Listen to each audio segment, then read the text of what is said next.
magnitudes escalares, las magnitudes vectoriales. Vamos a aprender a saber representar magnitudes vectoriales, vamos a aprender a manejar vectores.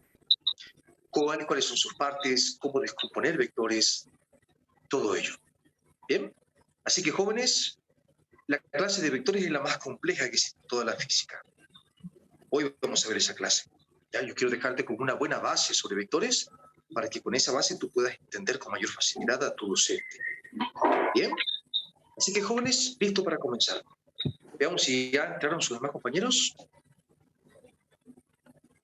Ya, casi todos. Todavía faltan algunos.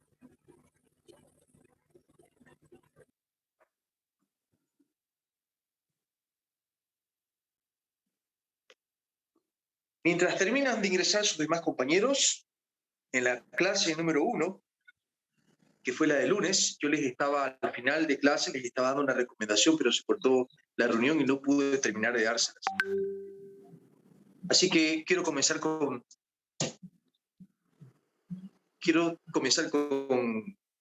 esa recomendación y luego comenzamos. Por cierto, ¿alguien está grabando la clase? Consulta a alguien. Sí, por favor que nos confirmen. ¿Alguien está grabando la clase? Ya, gracias, hermano. Luego te pediría, Roy, que me lo envíes para que yo lo suba a mi canal de YouTube y ahí pueda dejarles el enlace a sus demás compañeros y así todos puedan acceder a la grabación. ¿Ya? Muy bien. Jóvenes, mi recomendación era de que ustedes busquen ser personas honestas en la universidad. Bien, ustedes van a tener dos opciones para enfrentar su carrera. Elegir la vía de la honestidad o la vía de la corrupción. Hay corrupción por todos lados en la sociedad, pero tú no necesitas ser un político necesariamente para corromperte. La política es uno de los lugares donde más se ve la corrupción. Se lo ve en la policía, en la aduana, en distintos lugares de la sociedad, pero no necesitas ser político para corromperte. Quien quiere corromperse se corrompe donde sea. Por ejemplo, ¿dónde se corrompe o cómo se corrompe un personal médico? Te explicaba ayer. Cuando le da a su paciente una medicina que en realidad no le sirve mucho, de tal manera de que él se quede más tiempo internado, porque eso significa que la familia va a pagar más dinero por su internación. Y así se corrompe. No le importa la salud del paciente, solo le importa lucrar. ¿Pero a qué costo? Ay, pero ¿cómo se corrompe una persona que no tuvo la oportunidad de estudiar, no pudo salir profesional y está de repente en un mercado vendiendo algún producto? ¿Cómo se corrompe? Te mete en medio de lo sano lo podrido, por ejemplo, y te lo da. O te da menos de lo que debiera, te altera la balanza y te da menos de lo que debe y te cobra lo mismo. No es un político, pero se corrompe, porque esa es otra forma de corrupción. ¿Lo ves? Ahora, ¿cómo se corrompe un estudiante? Cuando elige hacer trampa para aprobar sus materias. Cuando tú eliges matonear un examen, es decir, pagarle a alguien para que te lo haga tu examen.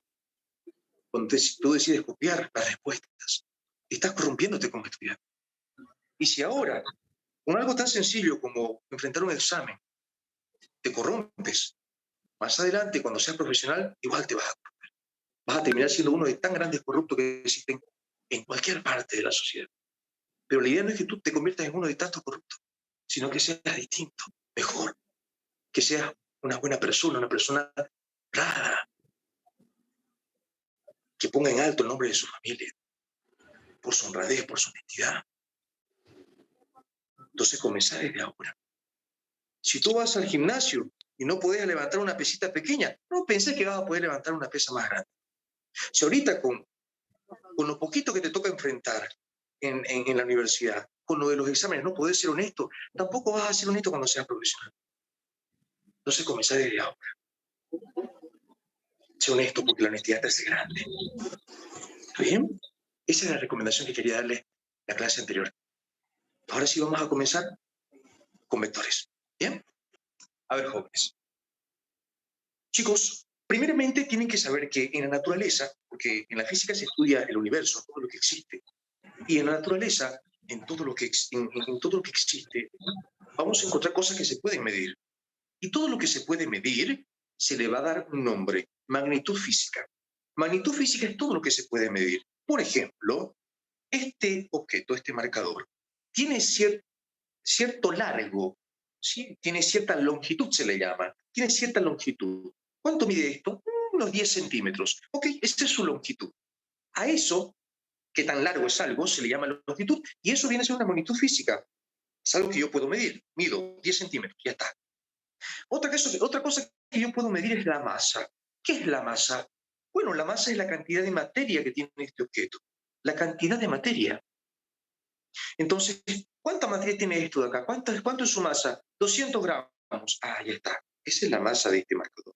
200 gramos. Yo lo puedo medir con una balanza. Todo lo que se pueda medir se llama magnitud física. Por tanto, la masa es otra magnitud física. ¿Qué más puedo medir de esto? Su volumen. ¿Y qué es el volumen? Es la cantidad de espacio que ocupa esto en el ambiente. Esto ocupa una cantidad de espacio.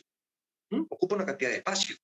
Entonces, la cantidad de espacio que ocupa se llama volumen. Por ejemplo, un ratito, espera. ¿Cuál crees que ocupa más espacio en el universo? ¿Este marcador o este recipiente? El recipiente. El recipiente. Este ocupa más espacio en el ambiente. Ah, significa que este tema tiene más volumen. Este tiene menos volumen porque ocupa menos espacio. Este tiene más volumen porque ocupa más espacio. Eso es volumen. ¿Ya? Masa es distinto. La masa es la cantidad de materia que tiene el cuerpo. A ver, por ejemplo, para que me diferencies bien entre masa y volumen, porque muchos se confunden, y no quiero que pase eso. Mira, te voy a dar un ejemplo clásico. Hacé de cuenta que tenés una pelota que está hecha de plastofor, del tamaño de una pelota de tenis. Y tenés otra pelota que está hecha de hierro puro, también del tamaño de una pelota de tenis. Te pregunto, ¿cuál tiene más masa? ¿Cuál tiene más materia? De tal manera que tú lo sientes más pesado al pulsar. ¿Cuál de los dos? ¿Cuál tiene más masa? ¿La de hierro o la de plastofor? La de hierro. Hierro, evidentemente. ¿Sí? Hierro. Tiene más materia. Bien, por eso lo siente más pesado que la de plastofor. Ahora, si yo te pregunto, ¿cuál tiene más volumen? ¿Qué me responderías? ¿Cuál tiene más volumen? Son iguales. ¿La de plastofor La de o plastofor. la de hierro? ¿Y qué era el volumen? La cantidad de espacio que ocupa en el ambiente. ¿Cuál ocupa más espacio, la de hierro o la de plastofor? ¿La de plastofor o la de hierro? Ambas miden Son iguales. Ocupan el mismo espacio, Sí, tienen el son mismo iguales. volumen. ¿Sí? Tienen el mismo volumen, porque tienen el mismo tamaño. Ocupan el mismo espacio. Ahí está. No tienen la misma masa, pero tienen el mismo volumen. Te cambio la pregunta. A ver, ¿cuál tiene más masa? ¿Un kilogramo de plastofor? No, un kilogramo de plumas o un kilogramo de ladrillos. ¿Cuál tiene más masa? Son iguales. Son iguales. Son masas iguales. Son iguales. ¿Por qué? Porque ambos tienen una masa de 1 kilogramo. La masa se mide en kilogramos. ¿Un kilogramo? Kilogramo. Tienen la misma masa. Pero ¿cuál tiene más volumen? ¿Cuál va a ocupar más espacio en el ambiente? De las Las ¿Un plumas. kilogramo de plumas o un kilogramo de ladrillos? Las plumas. Las plumas. Porque para reunir 1 kilogramo de plumas vas a necesitar muchas plumas. Mientras para reunir 1 kilogramo de ladrillo bastará con 1 o 2 ladrillos. Entonces, los dos tienen la misma masa, pero no tienen el mismo volumen. ¿Ya? Porque la pluma es más liviana, naturalmente más liviana. Vas a tener que reunir mucho para tener 1 kilogramo. Tiene más volumen, ocupa más espacio que en el caso de los ladrillos. ¿Bien? Entonces, ahí ya tienes la diferencia entre masa y volumen. ¿Bien? Otro concepto que se ve, que es otra magnitud física que se estudia, es la densidad. Bien, la densidad, ya sea de los materiales sólidos, líquidos o gaseosos, se mide la densidad de ellos. Y quiero que entiendas bien qué es densidad. ¿Qué es la densidad? Bueno, a ver, por ejemplo, si yo te pregunto, ¿qué es más denso, el agua o el aceite? ¿Qué me dices tú? El aceite. El aceite. El aceite. Sí, ¿no? No, no es el aceite. Es el agua. ¿Cómo así? Pero si el aceite se ve que es más denso, no, es más espeso, no es más denso. Ah, ¿no es lo mismo? No, no. ¿Qué significa denso entonces? Denso significa que es naturalmente más pesado. Bien. Si tú tomas un vaso de agua, lleno de agua, llenito, y tomas un vaso de aceite, del mismo tamaño que el otro, pero lleno de aceite esta vez, llenito los dos, y lo colocas en una balanza, vas a ver que el agua es más pesadito que el aceite. Entonces, el que es naturalmente más pesado, ese es el más denso. Así funciona. ¿Ya? El que es naturalmente más pesado es el más denso. Encima del agua. Es otro punto importante lo que dice su compañera. A ver, hay una ley que pasa con los líquidos inmiscibles. ¿Qué es un líquido inmiscible? Aquellos que no se pueden mezclar entre sí. Esos son los líquidos inmiscibles. Entonces, el agua y el aceite, por ejemplo, son líquidos inmiscibles porque no se pueden mezclar entre sí. Si tú colocas agua y aceite en un recipiente, cuando tú colocas dos líquidos inmiscibles en un mismo recipiente, se cumple una ley que dice que siempre el líquido más denso se va a ir abajo. ¿Por qué? Porque es el naturalmente más pesado. El líquido más denso es el naturalmente más pesado. Entonces, cuando colocas el agua con el aceite, como no se mezclan, lo que pasa es que el que es más denso, el que es naturalmente más pesado, se va al fondo y el otro queda encima. Entonces, si tú colocas agua y aceite juntos, vas a notar que el agua se va al fondo y el aceite se queda encima. ¿Por qué? Porque el agua es más denso y el aceite es menos denso, por eso queda encima. Bien, y si alguno no se ubica mucho, tan solo es cuestión de recordar la vez que fuiste a una pensión a comer una sopa. ¿Has visto que la sopa de pensión te lo dan en línea de aceite? ¿Cómo lo ves el aceite? ¿Se va al fondo o queda encimita el aceite de la sopa? Encima. ¿Encima o al fondo? Queda encima. Encima, ¿eh? Encima. Cuando Porque está es menos fría, denso. queda encima. El agua es más denso y se va al fondo. ¿Bien? Entonces, así, esa es una forma muy, muy peculiar para darse cuenta de cuál es más denso, cuál es naturalmente más pesado. Entonces, el aceite es menos denso que el agua, no lo olviden. Bien, jóvenes. Entonces, ya sabemos qué es masa, ya sabemos qué es volumen, ya sabemos qué es densidad. Hay otras cosas que se pueden medir la temperatura, por ejemplo. La temperatura te indica qué tan caliente o qué tan frío está algo. Eso también es una magnitud física, porque se puede medir. La dureza de un material es una magnitud física, se lo puede medir. ¿Bien? ¿Qué más? A ver, el desplazamiento, cuando una persona se mueve de un punto a otro, eso se mide. Eso también es una magnitud física. La fuerza que se aplica para mover un cuerpo es una magnitud física. Todo lo que tú puedes medir es una magnitud física. ¿Bien? Ahora, voy a enseñarte a diferenciar entre una magnitud básica y una magnitud derivada. Una magnitud básica y una magnitud derivada. Te lo voy a escribir acá. Las magnitudes físicas, es decir, todo lo que se puede medir, se los puede clasificar de dos maneras.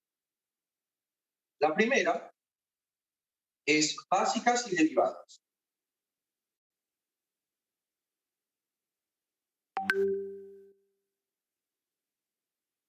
Y la otra, escalares y vectoriales. No necesitas tomar apuntes, por favor, solo quiero que entiendas. ¿Ya? A ver. Bien, les decía, las magnitudes físicas, es decir, todo lo que se puede medir, la masa, el volumen, la temperatura, la fuerza, el peso, la presión, etcétera, todo lo que se puede medir, se los puede agrupar de dos maneras. La primera, básicas y derivadas. La segunda, escalares y vectoriales. Vamos a analizar la primera. Las magnitudes básicas son tres. La masa, la longitud y el tiempo.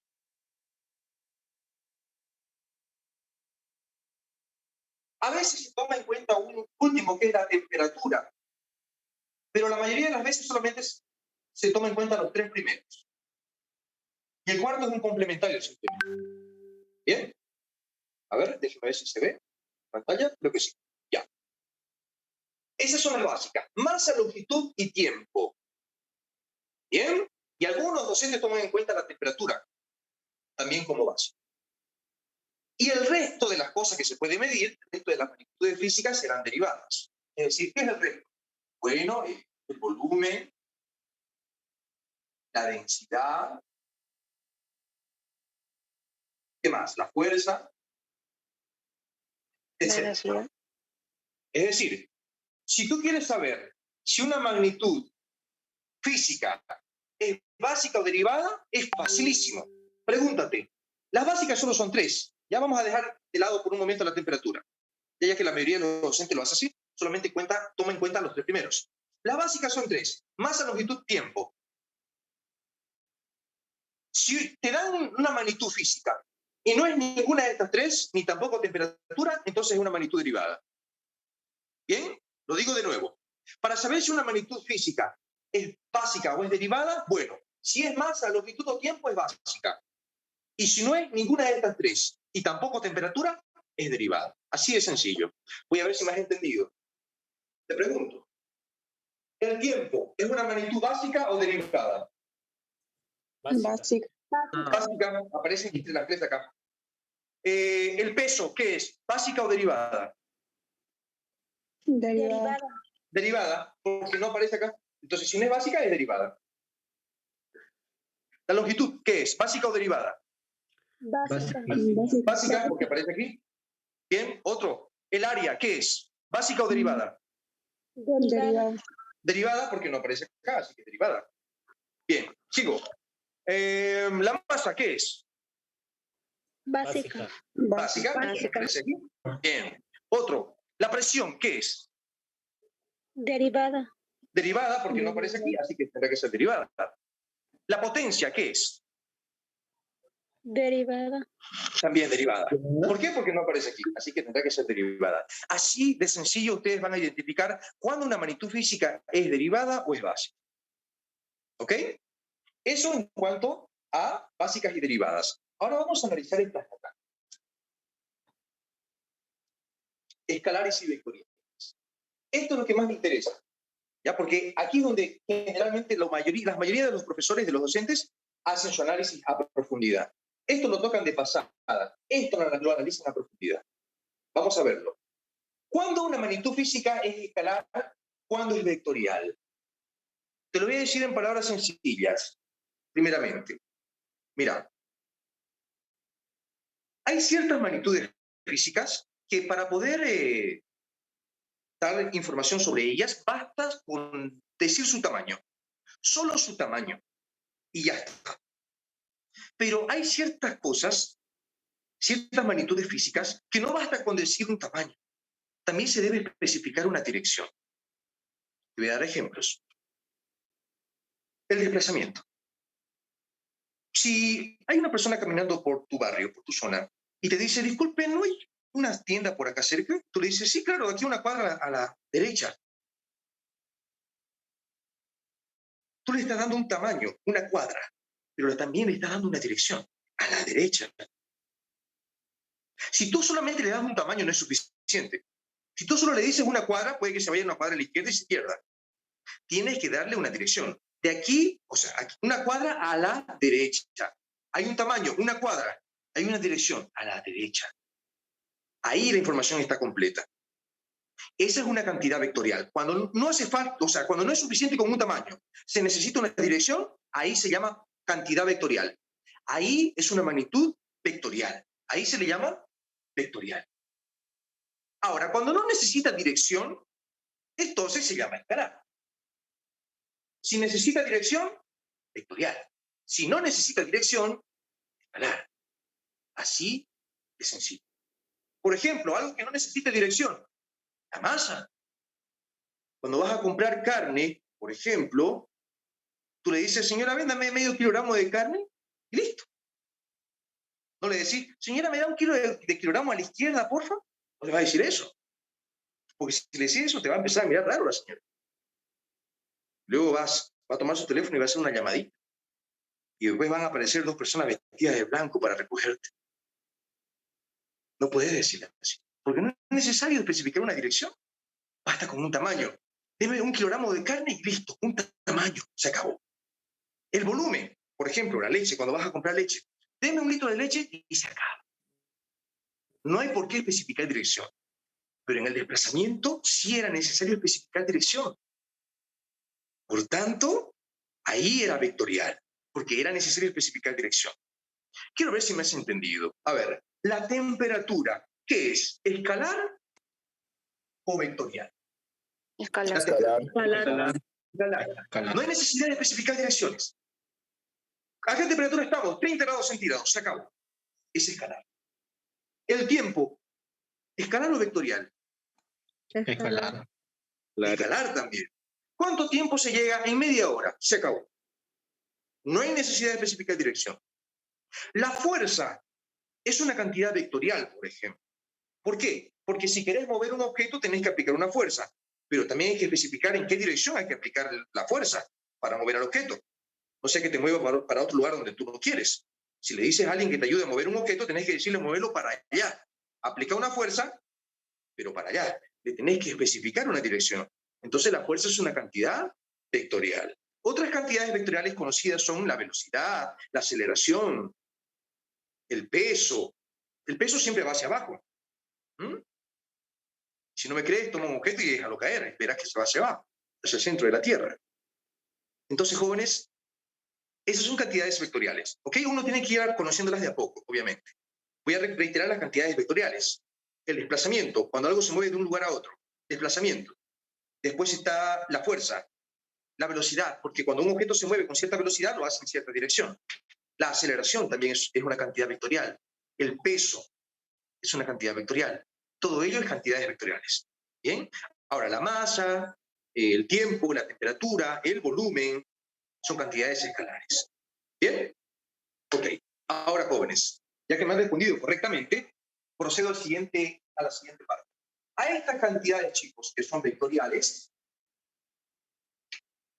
al momento de trabajar con estas cantidades vectoriales, uno se da cuenta de que no es tan sencillo como trabajar con estas cantidades. Por ejemplo, la masa es una cantidad escalar. Si alguien compra 1 kilogramo de carne y después vuelve porque se olvidó la madre de encargarle lo suficiente y nada más le cargó 1 kilo cuando en realidad quería 3, entonces vuelve y compra lo que faltaba, que son 2 kilos. En total, ¿cuánto habrá comprado? 3 kilogramos de carne. Así de sencillo. Ahora, no es lo mismo con las cantidades vectoriales. Por ejemplo, si una persona se desplazó, el desplazamiento se representa con la letra X, ¿está bien? Si una persona se desplazó una cantidad de 10 metros hacia la derecha, no, perdón, voy a hacerlo más sencillo. Se desplazó una cantidad de 3 metros hacia la derecha y luego se desplazó una cantidad de 4 metros hacia arriba. En total, ¿cuánto se habrá desplazado? 5 metros. Y ahí uno dice, pero ¿cómo eso? ¿Cómo 3 más 4, 5? Es que las cantidades vectoriales no se trabajan como las vectoriales, se trabajan de otra manera. Esto es la suma de toda la vida. Esta es la suma que aprendimos en la primaria. Las cantidades vectoriales se trabajan así de sencillo, pero las cantidades vectoriales no. Esas se trabajan de otra manera. Entonces, ahora, como esto ya lo conocemos, porque lo hemos visto toda la vida, esto no lo conocemos todavía, o si lo vimos en la secundaria, puede que lo hayan olvidado, así que lo vamos a analizar esto detenidamente. Esto ya no, porque ya lo conocemos. Esto. ¿Cómo trabajar con las cantidades vectoriales? Vamos a comenzar a diferenciar con el símbolo, ¿ya? La masa, jóvenes, se lo representa con la letra M, ¿sí? Porque sería muy incómodo estar escribiendo masa cada vez que tengamos que hablar de la masa. Así que directamente se usa un símbolo, generalmente la primera letra, M para representar a la masa. ¿Bien? F para representar a la fuerza. Las magnitudes físicas se lo representan con letras.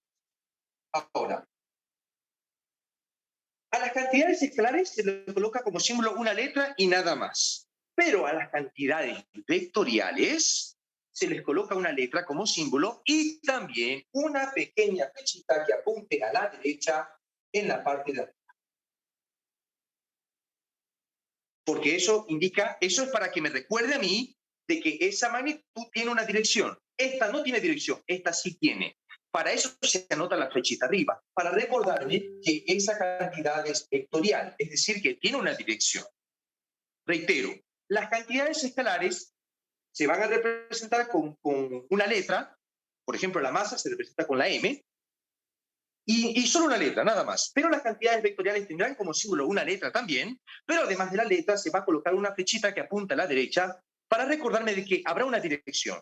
Para allá, habrá una dirección. Entonces ya lo saben. Las cantidades vectoriales vienen con una flechita arriba. ¿Bien? Ok. Ahora,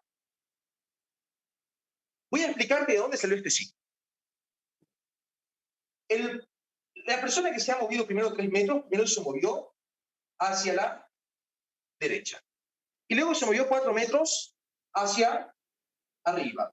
¿Ya? Estaba aquí y se movió 4 metros hacia la derecha. Y luego se movió 4 metros, se movió 3 metros hacia la derecha y luego se movió 4 metros hacia arriba. Ahora se encuentra ahí.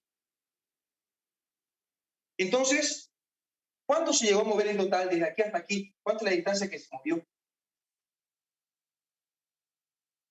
Esa es la distancia que vale 5 metros. Ajá, entonces fíjate que aquí tú tienes el dato 3. Aquí tú tienes 4. Y si te das cuenta, esto es un triángulo. Entonces, como es un triángulo, yo puedo aplicar el teorema de Pitágoras para saber cuánto vale la hipotenusa. Y si aplicas el teorema de Pitágoras, te vas a dar cuenta que la hipotenusa es igual a 5. Entonces, estaba aquí la persona, al final llega a estar aquí. ¿Cuánto se movió si estaba aquí y ahora está aquí? Esto se desplazó. ¿Y cuánto es eso? 5. ¿Y cómo lo calculamos? Con el teorema de Pitágoras. Entonces, sumar escalares es sencillo, pero sumar cantidades vectoriales ya no es sencillo. Hay que aplicar ciertos métodos. En este caso tendríamos que aplicar el teorema de Pitágoras. Pero eso es en caso de que los vectores formen una L entre sí. Y si no forman una L, hay que aplicar otras cosas. Hay muchos métodos para sumar vectores. Entonces, jóvenes, no es lo mismo sumar, restar, multiplicar con escalares que sumar, restar y multiplicar por vectoriales. No es lo mismo. Por eso esto se los estudia aparte. Entonces entramos al tema de vectores. Lo vamos a estudiar. ¿Hasta aquí alguna consulta, chicos? Antes de borrar. ¿Alguna consulta?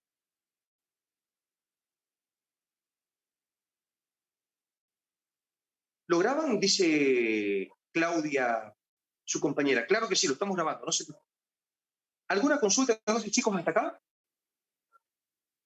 Lo que quiero resaltar, chicos, es que las cantidades escalares se operan normalmente. La suma, la resta, la multiplicación es la que siempre hemos conocido. Pero las vectoriales, la suma, la resta y la multiplicación ya no serán como estas. Puede que en uno u otro caso coincida, pero no. Tengo una clase en este momento, dice su compañera. No se preocupe, mi estimado. Estamos grabando la clase. Usted podrá tener luego la grabación. ¿Ya? No se preocupe. Una consulta, disculpa. Dígame. No me quedó muy claro cómo puedo diferenciar las básicas de las derivadas. Ah, ya, lo reitero, claro, no hay problema. Ya, hermano, a ver, es sencillo, no te preocupes. Mira, las básicas son solo 3. Masa, longitud y tiempo. Algunos docentes incorporan un cuarto, la temperatura, el número 4.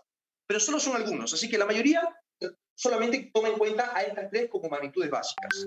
Entonces, las magnitudes derivadas son todas las demás. Las que no sean ni esta, ni esta, ni esta, ni esta. ¿Me entiendes, hermano? Sí, ya entendí. Gracias. Sí. Muy bien, hermano. Excelente.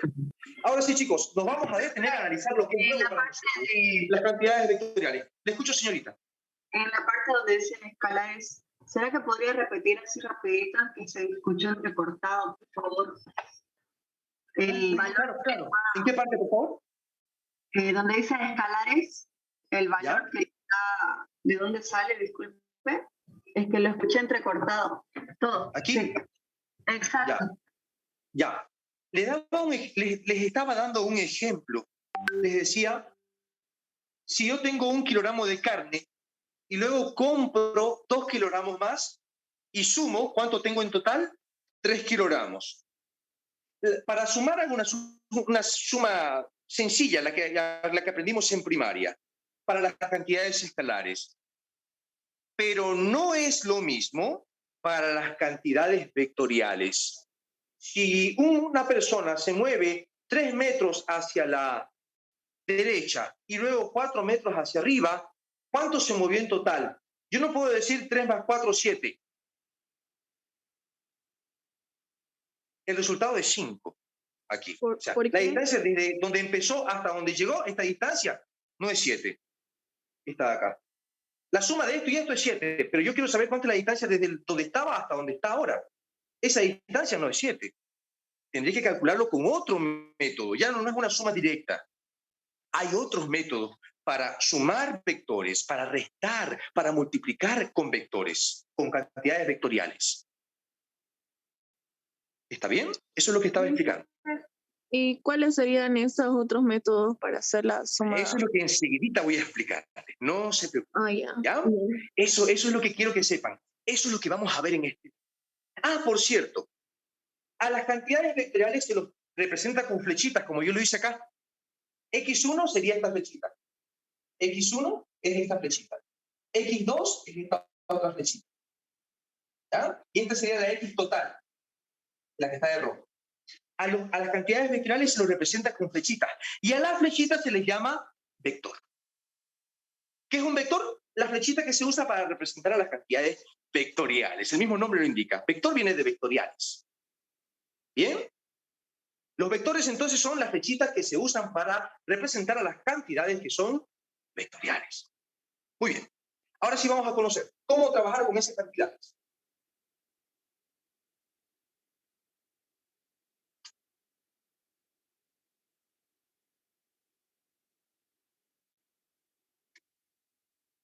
Ya, primeramente, antes de explicarte cómo trabajar con esas cantidades, quiero que entiendas cuáles son las partes de un vector. Ya, principalmente un vector, que es una flechita. ¿Ya? Por ejemplo, la fuerza 1. ¿Ya? La fuerza 1 se representaría con una letra y con su flechita arriba para recordarme que es una cantidad vectorial. Y lo dibujaría así, como una flecha. Esta flecha va a tener 3 partes. 1, el tamaño. El tamaño de la flecha se va a llamar magnitud. El tamaño de la flecha se llama magnitud. O también se le llama módulo. Tiene otro nombre. ¿Ya? Si yo mido el tamaño y digamos que esto mide 6, ya, mi fuerza vale 6. Ese es su tamaño. Bien, yo puedo tener aquí una flecha más pequeña. Su tamaño, digamos, es un 2. Bien, entonces cada flecha va a tener su tamaño. Y al tamaño de la flecha se le llama magnitud o módulo, ya lo saben. Ahora, además de eso tiene una dirección y un sentido. Una dirección y un sentido. Por ejemplo, mira acá. A ver, ¿se ve? ¿Se nota aquí? Sí. A ver, voy a ponerte un vector que se llama A y aquí te voy a colocar un vector que se llama B. Yo te pregunto, ¿el vector A va en la misma dirección que B? ¿Sí o no? No. No. La respuesta correcta es sí, va en la misma dirección.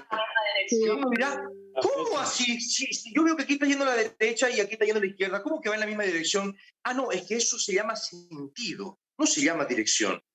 ¿Ya?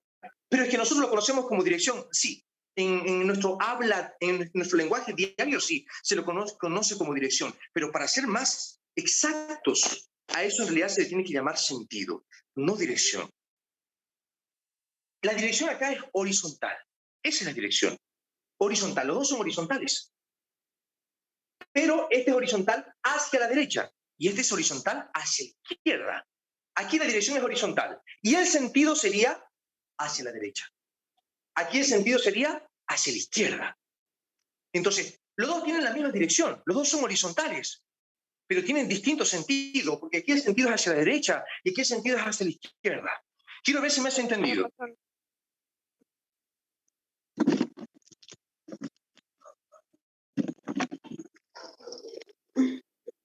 Por ejemplo, pregunto, ¿estos dos tienen la misma dirección? Sí. Sí. Ya, Sí. bien, ya lo tienen. Sí, tienen la misma dirección, los dos son verticales. ¿Tienen el mismo sentido? No. No. No, uno va hacia arriba, el otro va hacia abajo. No tienen el mismo sentido. Bien, ya lo tienen, chicos. La misma dirección, pero no el mismo sentido. Ok. Aquí la dirección era horizontal, aquí la dirección era vertical. Ahora, ¿y qué pasa cuando un vector está así? Aquí no está ni en horizontal ni en vertical, aquí está inclinado. ¿Qué decimos entonces? Aquí la dirección era horizontal, aquí la dirección era vertical. Y cuando es inclinado, ¿qué decimos? ¿Inclinado? Sí, pero no sería suficiente con decir inclinado, porque hay muchas formas en que un vector podría...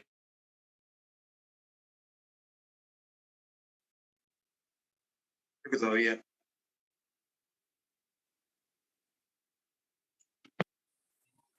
Una consulta. Si uno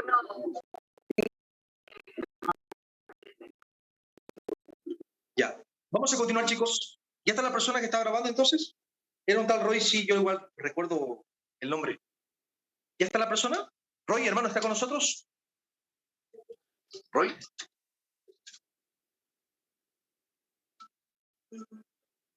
Ah, no.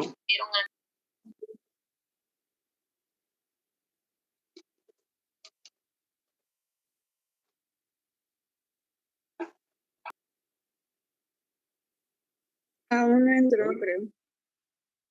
¿Alguien más que pueda ayudarnos con la grabación entonces? Mientras llega Roy.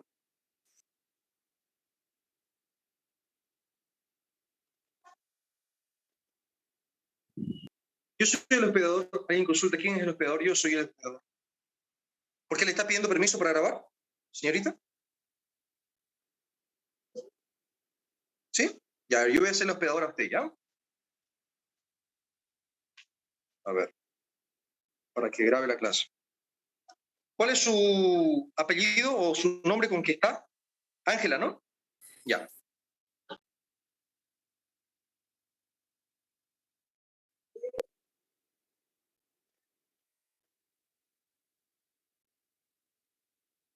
Listo, señorita, ya es anfitriona, hospedadora. ¿Ya puede grabar la clase? ¿Sí? ¿Me confirma, por favor? estoy intentando enseguida. Recording in progress. Ok, muy bien. Continuamos, chicos. Les estaba explicando acerca de la dirección de un vector que esté inclinado. ¿Qué hacemos cuando un vector está inclinado? Si está así, decimos que la dirección es horizontal. Si está así, decimos que la dirección es vertical. Pero si está así, decimos que está inclinado y nada más. No es suficiente con decir que está inclinado. Porque hay muchas formas en que un vector podría estar inclinado. Podría estar así, podría estar así, podría estar así. Y esto no es lo mismo que esto ni que esto. Entonces, para no fallar, para que la información sea correcta, cuando un vector está inclinado debe decirse cuál es su ángulo de inclinación. El ángulo, con una línea horizontal. Hago una línea horizontal y marco el ángulo. Ese ángulo, digamos, es 60 grados. Entonces, 60 grados de inclinación va a ser mi dirección, en caso de que esté inclinado. Aquí este tiene un ángulo de unos 30 grados. Ya, entonces aquí va a ser 30 grados de inclinación la dirección de este vector. Este tiene 60 grados. Entonces este vector tiene un 60 grados de inclinación. Esa es su dirección. ¿Bien? Entonces, cuando un vector está inclinado, se tiene que especificar cuál es su ángulo con respecto a una línea horizontal. ¿Bien? Listo, chicos, ya lo saben. Esa es la dirección entonces.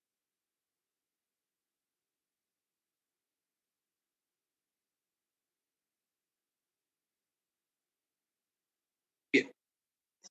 Vamos a empezar conociendo cómo se suma vectores.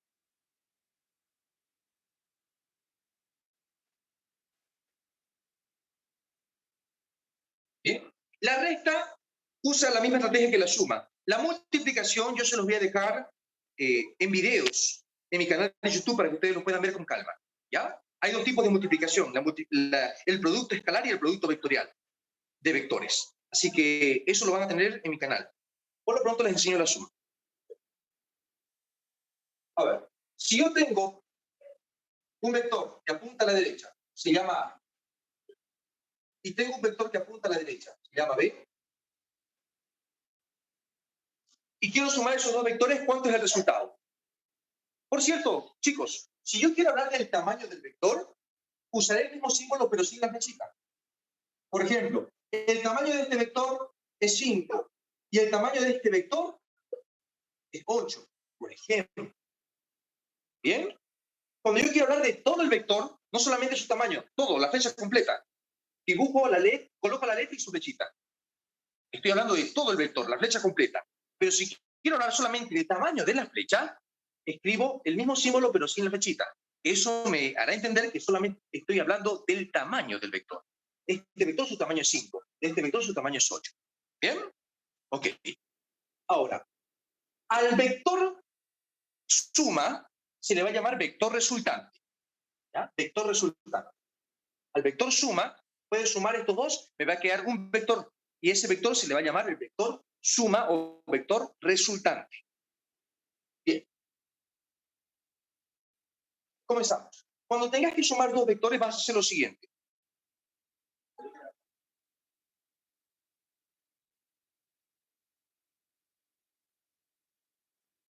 Un segundito. Ya. Si los dos vectores van en el mismo sentido, el vector suma irá en el mismo sentido también. Pero va a ser más grande que los dos primeros. A este se le llama vector suma o vector resultante. ¿Bien? Es decir, cuando sumo A con B, me queda R. Al resultado se le llama vector resultante. Ahora, si los dos van para la derecha, la resultante va a ir para la derecha. Si los dos van para la izquierda, la resultante también va para la izquierda. Si los dos van para arriba, la resultante también va para arriba. Si los dos van para abajo, la resultante también va para abajo. Y así. Esa es la idea. Ahora, yo sé que este es su tamaño es 5 y este es su tamaño es 8. ¿Cómo voy a saber cuánto es el tamaño de este? Una suma directa. R va a ser igual a la suma de los dos. 5 más 8, R va a ser igual a 3. Pero eso es cuando van en el mismo sentido. Porque si van en distintos sentidos, ya no se suma directamente, se hace de otra manera. ¿Y cuál es la otra manera? Este es el primer caso. Vamos con el segundo caso. Por ejemplo, tengo el vector A, que va para allá. Vector C, vector C. Y tengo un vector que se llama D. Pero en este caso voy a hacer que este vaya para el otro lado. ¿Ah? Voy a indicar que el tamaño del vector C es 5. Y del vector D es un, no sé, un 9. ¿Ya? Ahora, cuando tengo dos vectores así, en sentidos opuestos, uno va para la derecha, otro va para la izquierda, están en sentidos opuestos. Misma dirección, los dos son horizontales, pero van en sentidos opuestos. ¿Cómo va a ser la resultante? Aquí los dos iban a la derecha, así que este sí o sí iba también a la derecha, pero aquí uno va para la derecha y otro va para la izquierda. Entonces, ¿para dónde va a ir la resultante? En el mismo sentido de aquel que sea más grande, de que tenga mayor tamaño. ¿Cuál tiene mayor tamaño de los dos? D, obviamente. En el mismo sentido irá la resultante.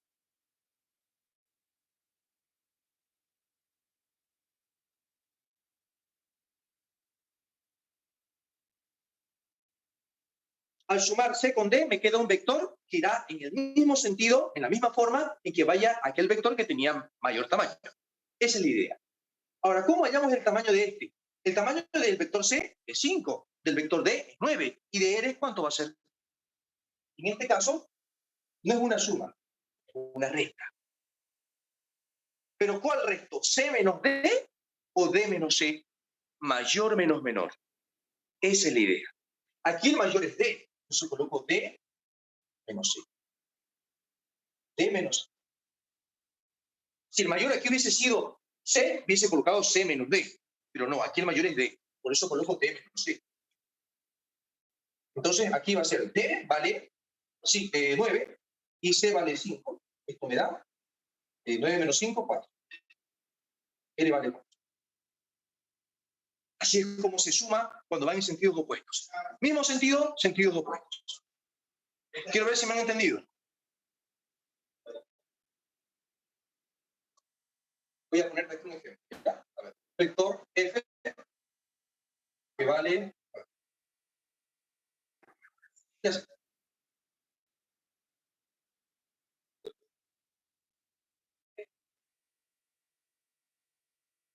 El tamaño de F va a ser 2, el tamaño de G va a ser 18. Ahora te pregunto, R, ¿hacia dónde tiene que apuntar? Abajo. Hacia abajo también. Muy bien. Y como va a ir al mismo lugar, se suma y te da un total de 20. Exactamente. Aquí R va a ser la suma de los dos. F más G. Eso me da 2 más 18, 20. Voy a ponerte otro caso.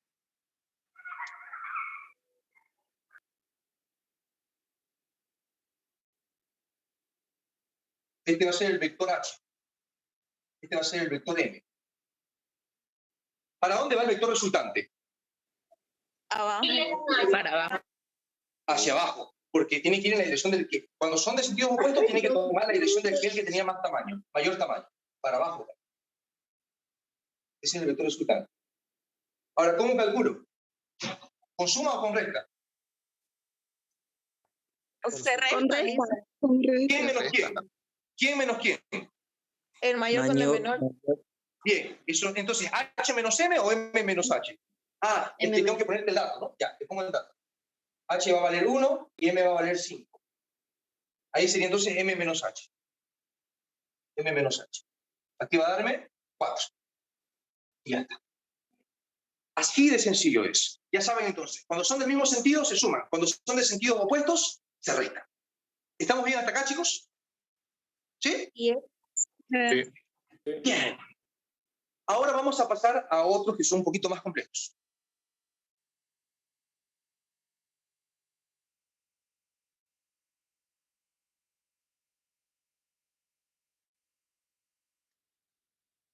Caso 3. Cuando forman 90 grados entre sí. Tengo un vector A, así, y tengo un vector B, así. A vale 4. No, ya 3. Y B vale 3.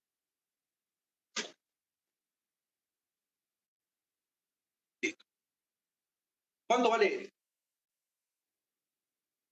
En este caso, chicos, para poder hallar la suma de estos dos vectores, hay que hacer lo siguiente. Hay que juntar las colas de flecha, así, en un mismo punto, las colas de las dos flechas. Luego vas a hacer algo que se llama método del paralelogramo. ¿En qué consiste? Atención. Vas a ir a la punta del primer vector y vas a dibujar una línea que sea igualita al segundo vector. O sea, del mismo tamaño.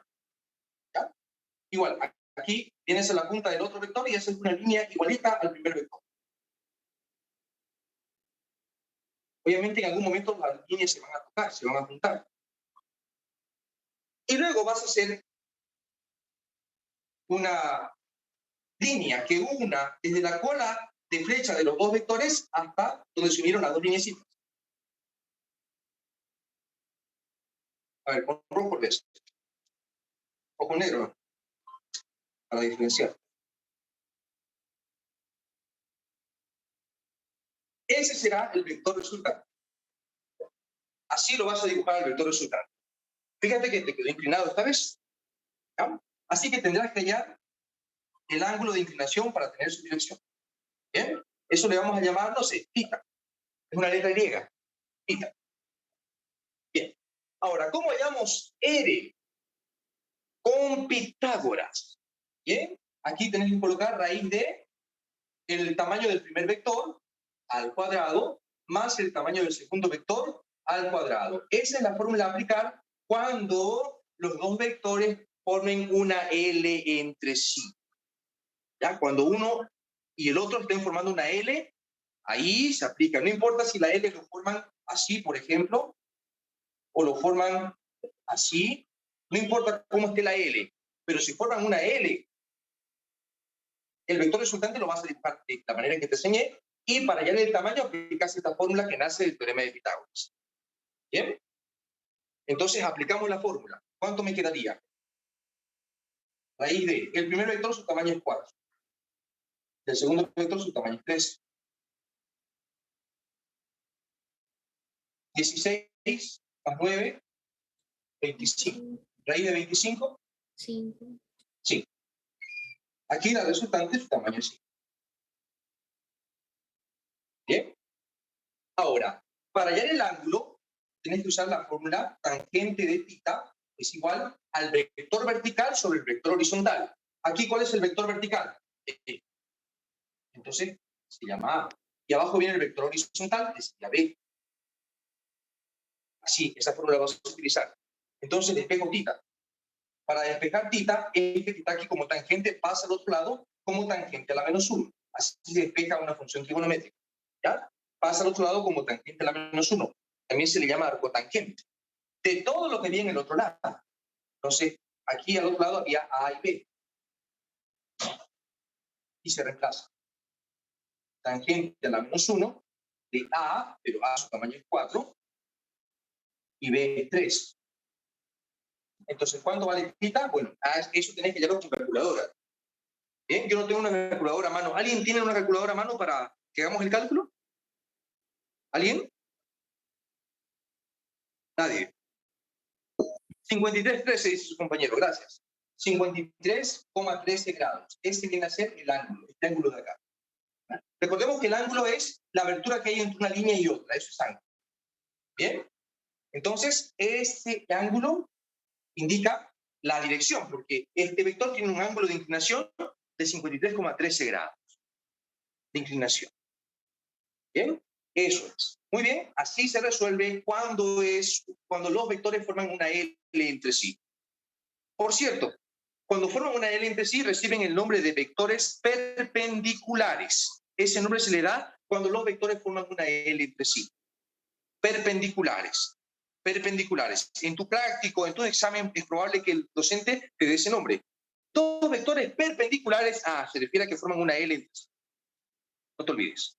¿Bien? Ok. ¿Alguna consulta de este problema, chicos?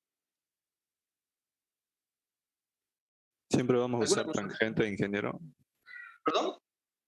Siempre vamos a usar tangente. Siempre usan tangente, pero eso se usa cuando tenemos el tercer caso, es decir, cuando los dos vectores son perpendiculares, forman una L entre sí, 90 grados entre sí. Ya, gracias, ingeniero. Bien, hermano. ¿Alguna otra consulta, chicos?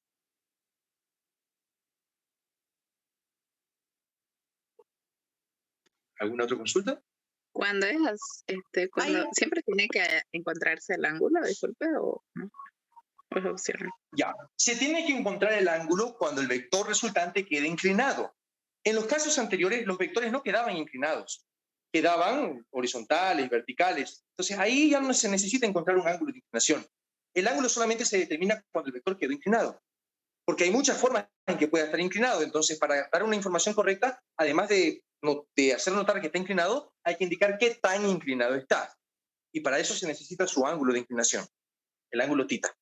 Bien, entonces solamente cuando el vector R quede inclinado, se necesitará especificar el ángulo que tiene con una línea horizontal, el ángulo llamado θ. Solo en esos casos, y este es uno de ellos. Enseguida vamos a ver otro caso. ¿Hasta aquí estamos bien? ¿Alguna ¿En qué se usa el resultado que se sacó o que se obtuvo con el teorema de Pitágoras? Perdón, de nuevo la pregunta. ¿Para qué usamos el resultado que sacó o que obtuvo por Pitágoras? Ya. Es que la pregunta sería que si tenemos un vector A que va hacia arriba, que vale 4, y un vector B que va hacia la derecha y vale 3, averigüe cuánto es el tamaño del vector suma, del vector resultante. Entonces, el tamaño del vector suma sería 5. El tamaño de este vector es 5. Y además, como está inclinado, tendremos que hallar su ángulo. Y el ángulo quedó 53,13. Reitero, solo cuando el vector quede inclinado, el vector R quede inclinado, entonces se halla su ángulo. Si no, no. ¿Esa era su consulta, mi estimada, o era otra? Sí, ahora sí ya le entendí. Resultados en... ¿Sí, no? Ya. Su compañera Ángela está manifestando que no va a poder seguir grabando porque tiene problemas de memoria en su dispositivo. ¿Alguien podría continuar la grabación o alguien más está grabando la clase?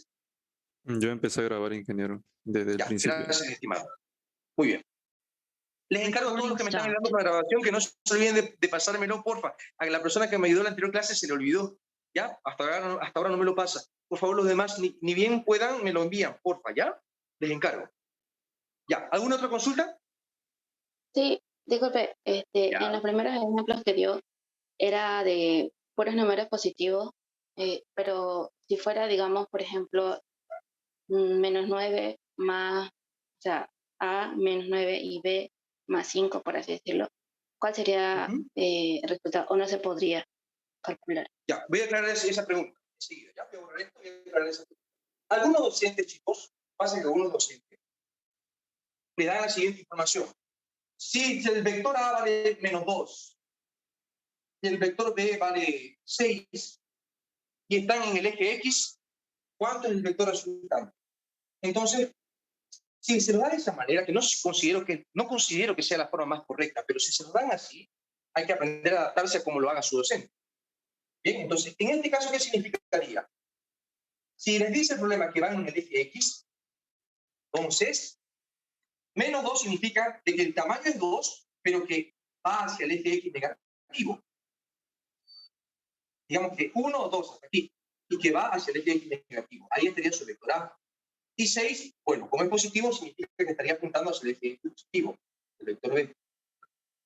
Ese es el significado que tiene el negativo, si le dan así con negativo. ¿Ya? Y ahí ustedes hacen todo el procedimiento que les enseño. ¿Está bien, señorita?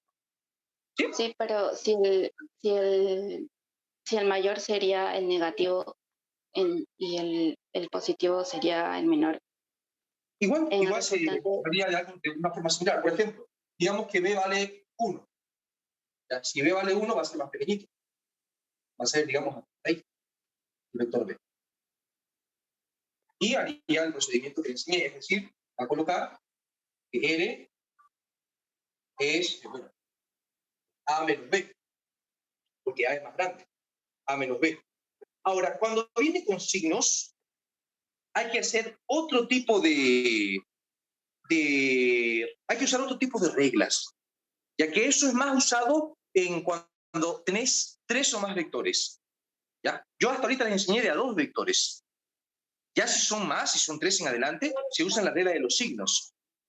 Que al parecer su profesor, si les da así, va a querer que usen esa regla de los signos. ¿Y cómo usamos la regla de los signos? Ya, se los voy a explicar. A ver. Cuando tenemos que sumar 3 o más vectores,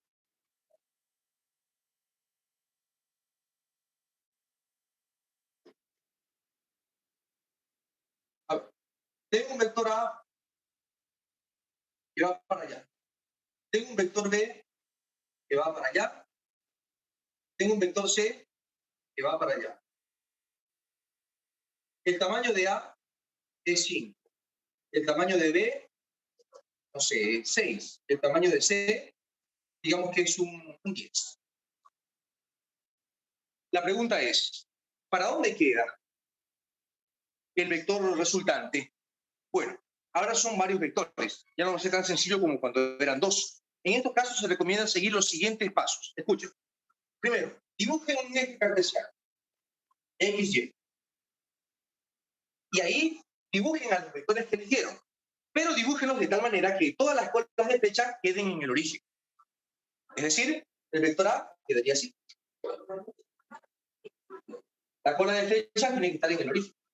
El vector B quedaría así.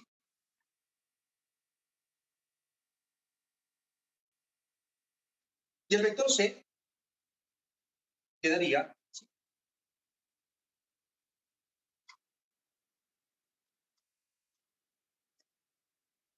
Ya. Así.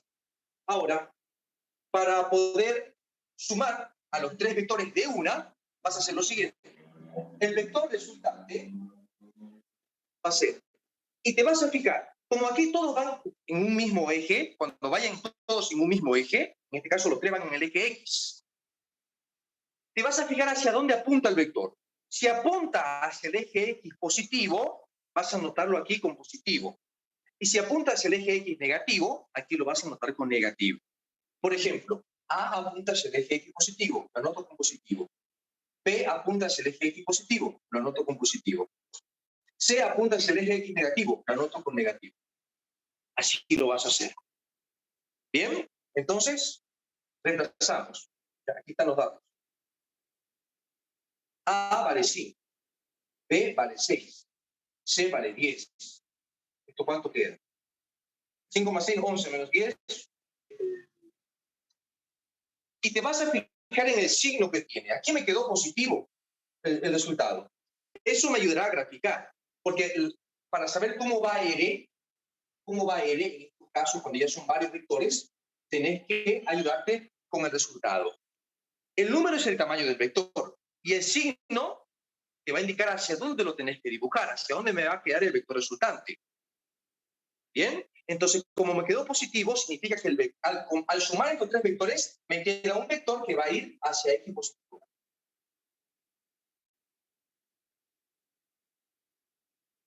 Su tamaño es 1, por eso lo dibujé pequeño. Y como me quedó positivo, lo estoy dibujando apuntando hacia el eje X positivo. Al sumar estos 3 vectores, entonces me quedó un vectorcito que apunta hacia X positivo, hacia la derecha. Si aquí me hubiese quedado negativo, yo lo hubiese dibujado apuntando a la izquierda, hacia el eje X negativo. Entonces hay que fijarse cómo queda aquí el signo para dibujarlo bien. ¿Se entiende hasta acá, chicos? ¿Estamos bien? ¿O alguna consulta quizá?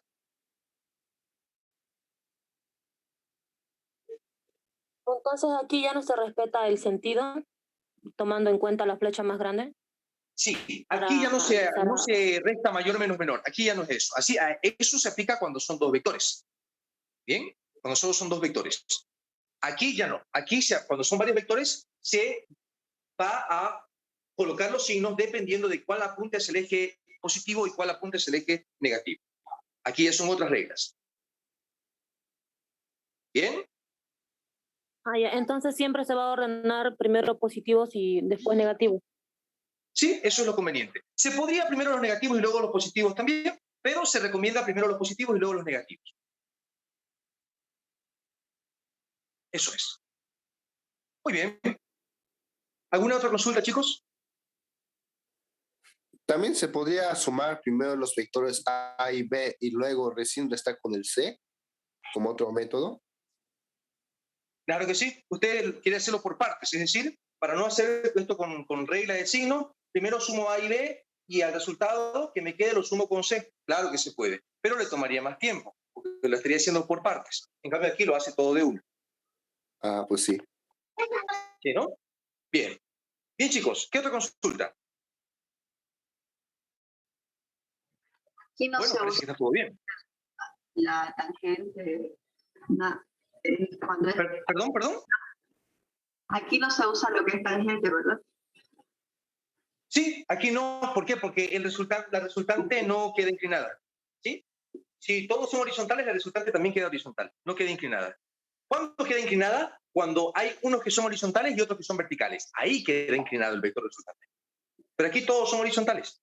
Si todos son horizontales, la resultante igual es horizontal. Si todos son verticales, la resultante también es vertical.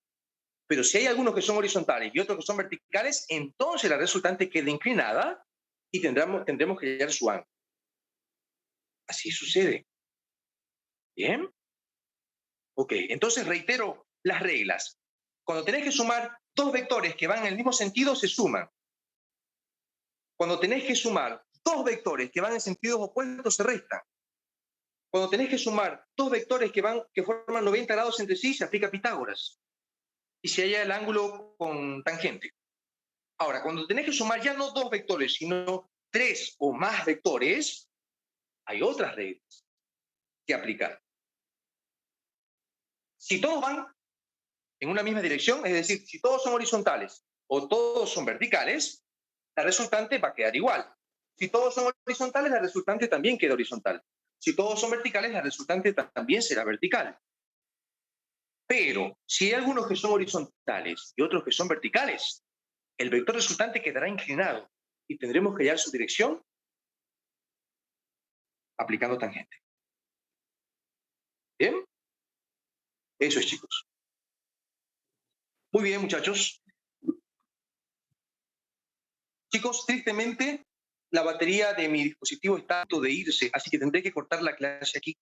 ¿Ya? Pero, chicos, quisiera que me confirmen si hasta acá se me entendió. ¿Hasta aquí estamos bien? ¿Se pudo entender, chicos? Sí, ingeniero. Sí, es un malditango. Ya, bien, chicos, excelente. Ya, chicos, yo tengo una clase grabada de este tema completo, que lo grabé en el semestre anterior, en el año anterior. Esa clase se los voy a enviar para que tengan lo poquito que me faltó aquí, ya, por cuestiones de batería no lo voy a poder terminar. Así lo van a tener completo, ¿ya? Ahí tengo los casos hasta el más complicado, ahí, en ese video.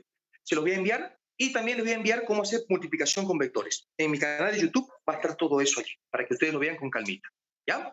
Muy bien, jóvenes. Finalmente quisiera darles una recomendación importantísima, considero. Chicos, hay muchos que después de avanzar un poquito en su carrera se desaniman y lo dejan a medias. abandonan su carrera. Yo no quisiera que te pase eso a ti, ¿ya? Chicos, mira, ¿por qué nuestros padres tanto nos insisten que estudiemos en la universidad y que seamos profesionales? ¿Por qué a lo mejor una vez me pongo a trabajar de algo? Porque como profesional, el salario que recibimos es más justo. Trabajando como obrero, mensualmente te van a pagar 2.500, 3.000. No es suficiente, a veces no alcanza. En cambio, como profesional te pagan mucho más que eso. A mí me pagaron como profesional 3.000 bolivianos trabajando 1 hora y media por día. Mientras que a un obrero le pagan por 8 horas de trabajo ese monto.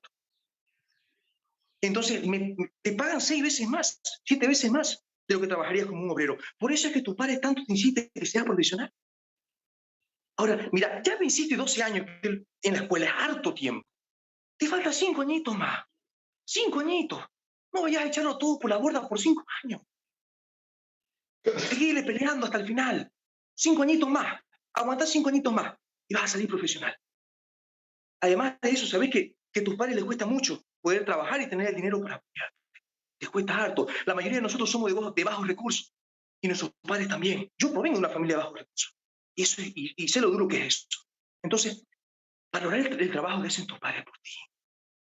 A ellos les cuesta enfrentar la batalla de la vida, pero ellos siempre se inspiran y toman fuerzas pensando en tu bienestar. Y dicen, no, este es para mi hijo, es para que salga adelante, para que salga profesional, y te trabajan duro para quedarte para tus estudios. Entonces no eches ese trabajo y ese esfuerzo por la borda. Da tu máximo esfuerzo y expresarles a tu papá que valoras lo que hacen ellos por ti. Decirle abiertamente, papá, yo sé que esto no es fácil para usted, gracias por lo que hace por mí. Gracias, papá. A tu mamá, gracias por su sacrificio. Yo valoro eso. No voy a permitir que su sacrificio sea en vano. Yo voy a salir profesional.